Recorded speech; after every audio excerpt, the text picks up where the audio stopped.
Hey creative friends, welcome to my channel. And here we are. It is Saturday happenings, but it's Sunday. I know sometimes these things happen. They seem to happen like in stages, and right now is one of those. But I had my whole Saturday happenings thing done yesterday, and my phone, it was good because I had already ordered an upgrade that came yesterday, a new phone. And because my other phone was acting funky, and it's like it knew that the new phone was going to be there because it did not record properly, and even when I tried to force little chunks together to make a movie or a video, it would not upload. So my other phone was kind of being a little bit weird yesterday, which was sad. But I do have a new phone that I was excited about. I got that new, Samsung 24 Ultra thing, and it's supposed to be great. It's supposed to have good pictures and good videos, and so that's what I'm using. But it's working. So Saturday happenings. On Sunday the 16th, happy Father's Day to everybody. Super cool. We've got a chainsaw festival going on near us that they do every year at Father's Day, which is kind of a fun thing. But for today, if you're new here, welcome. My name is Linda, and I like to come on Saturdays, sometimes Sundays, and talk about the videos that I had last week. Look, I'm out here with the girls. I just finished giving them new fresh food and water, and they're just having a good time. I put some little treats down there for them. Where are they? There they are. I have 6 out here because I told you guys last week I had one who has a vitamin deficiency, I think. She started limping, and then she couldn't walk at all, and I did enough research to determine that's probably what it is. So I've got her all set up in the house. I give her vitamins every day. She's stronger. She's getting around, but she still can't stand up. She still kind of gets up and tries and just flops around, but they say that can take a long time to get over. And then I took another one in because she was little. Like, these guys, look how big they are. There's another one that was like half their size. She's like a little runty girl, and they were all over her, like come out of that awesome run chicken door, and she would try to get up there and they would just shove her out of the way. She'd get up to the food and they'd shove her out of the way. So I took her in. I'm not sure how she's gonna do, but she just kind of stopped growing. I feel like she has that failure to thrive thing, and those two are about the same. Like they were, the one is getting bigger, the one that I've had in the house with the vitamin deficiency, but she's just tiny, so I just didn't want her to get beat up. So now I've got 6 out here, and they are all thriving. Look at them. They're doing good. So anyway, they're cool.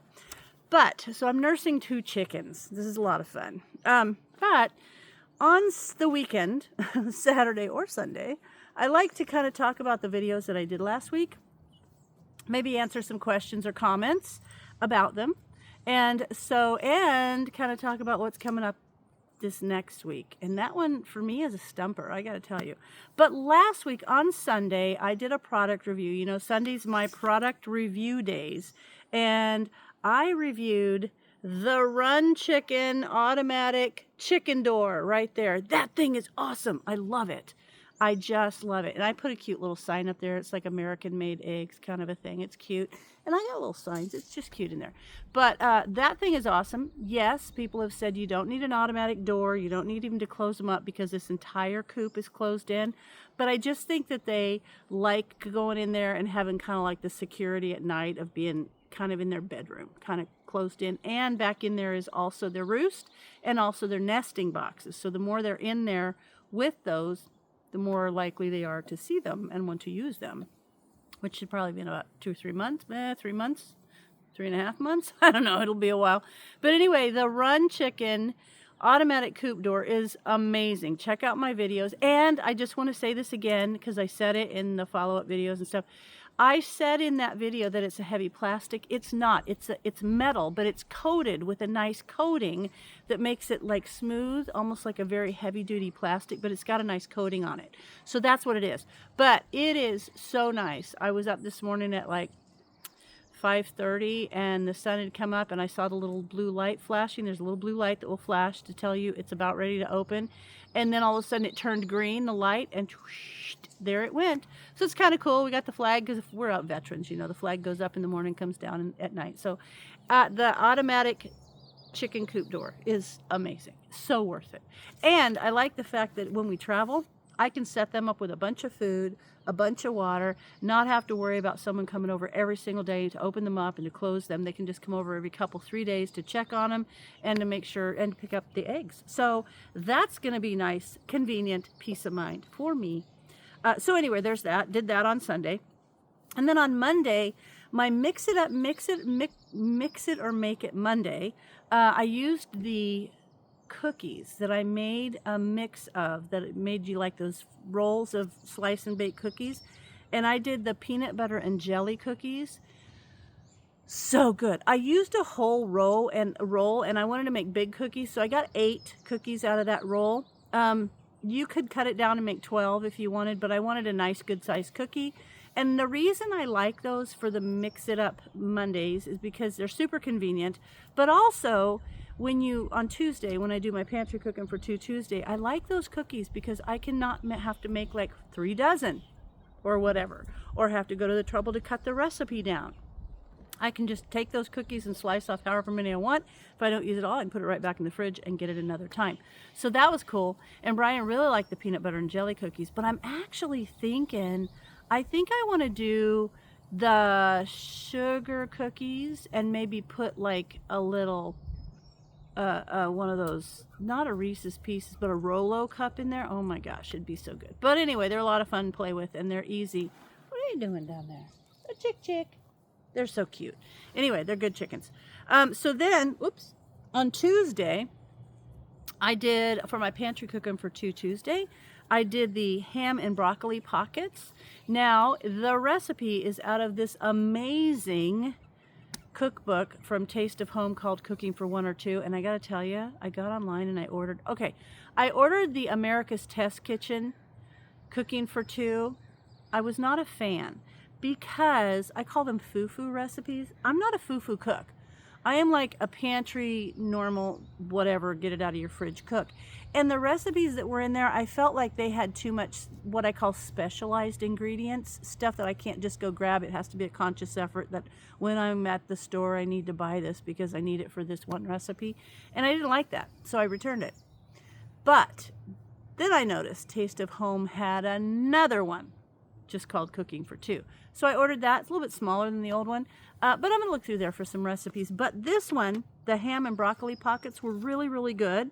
And the recipe called for, here it is, a Cooking for One or Two, and it called for like a 4-ounce roll of the crescent rolls, but I only had an 8-ounce, so I actually had to increase this recipe. But it made enough of the little pockets that I could freeze some. So sometimes that's cool too.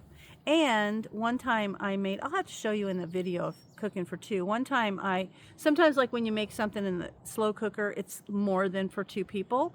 And so I found these things, they're like silicone square things, and they're like, it looks like an ice cube tray with 4 big rectangle ice cubes. It's silicone, and it's got a lid that goes on it.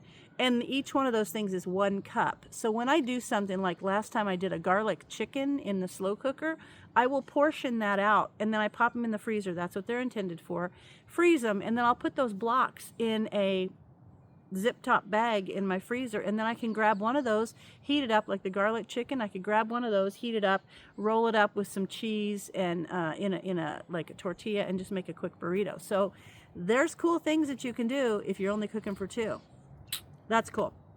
And then the sourdough discard brownies on Wednesday were so good. I don't think I'll make brownies any other way because they were absolutely moist, delicious, chocolatey, had a little zing to them, and they had that perfect like crusty top. Oh my gosh. And Brian said if you guys make them and don't want them, he'd be happy to eat them for you because they were good. I like them. So I might make some more of those. But then on Friday, I got that kit to make mustard. Now I have made mustard from the canning book, like where you have to do it to can it. Now this is not, there's no instructions for that for canning or anything. You just make it, you put it in your fridge, and you use it.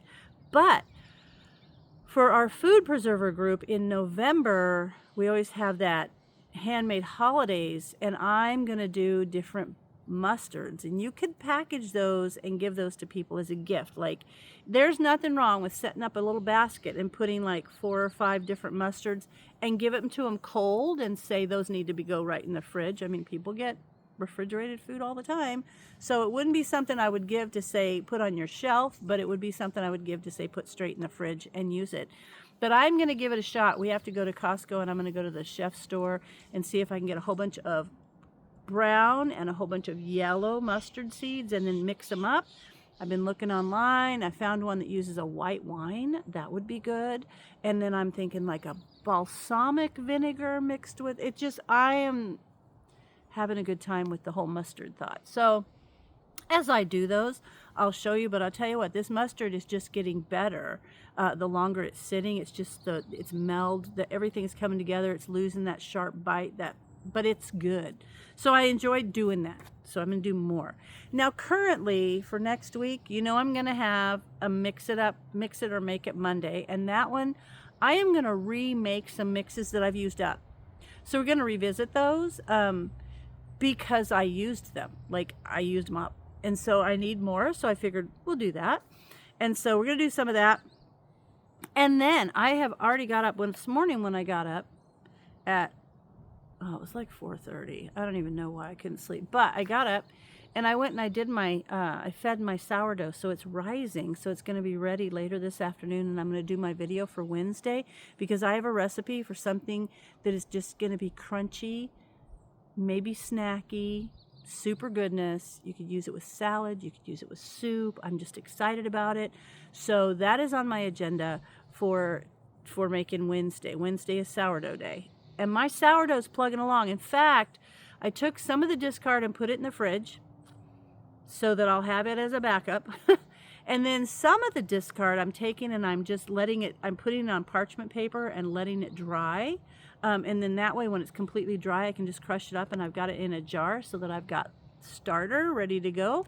And I also took some and started a second jar. I don't know what's happening with me. I've heard people say they're in their sourdough era. Well, I've had several eras of sourdough, and this is probably the era that's making me the happiest because things, knock on wood, my sourdough is going good. I need a t-shirt that says knock on wood, my sourdough is going good. That would be fun. Anyway, so that's what's happening. I have no idea what I'm going to do for my pantry cooking for Tuesday, except I did do a roast in the crock pot and we had sandwiches with it and there's just enough left over to make like a nice casserole. So I'm thinking about doing a casserole or maybe, I got my notes, maybe I thought about some kind of a salad or a casserole for tomorrow. Might be good. But that's all I have going on. And I got to go pick some strawberries because I got strawberries that are growing. This year, my strawberries are rocking it. It's kind of nice. And there's a snickerdoodle. And a lot of you have seen him and have asked why he wears that black sleeve. Because he has what they call lick granuloma. Have you ever seen dogs that will just lick themselves to a bald spot and then lick it raw? He won't do it as long as he's wearing something. And I made some sleeves, but this way I don't have to worry about his neoprene. But he won't do it as long as he's wearing something. Take it off, and he doesn't bother it. Like, he thinks he needs to wear the sleeve now, so he does. But that's that. Not much else going on. Brian is doing some yard work, and I'm about ready to go back in and start doing things in the kitchen. And then I got some crafty projects that I want to do too. So that's what's happening in my world here. So I hope you guys enjoyed the videos last week. I hope you look forward to and enjoy the videos that are coming up next week.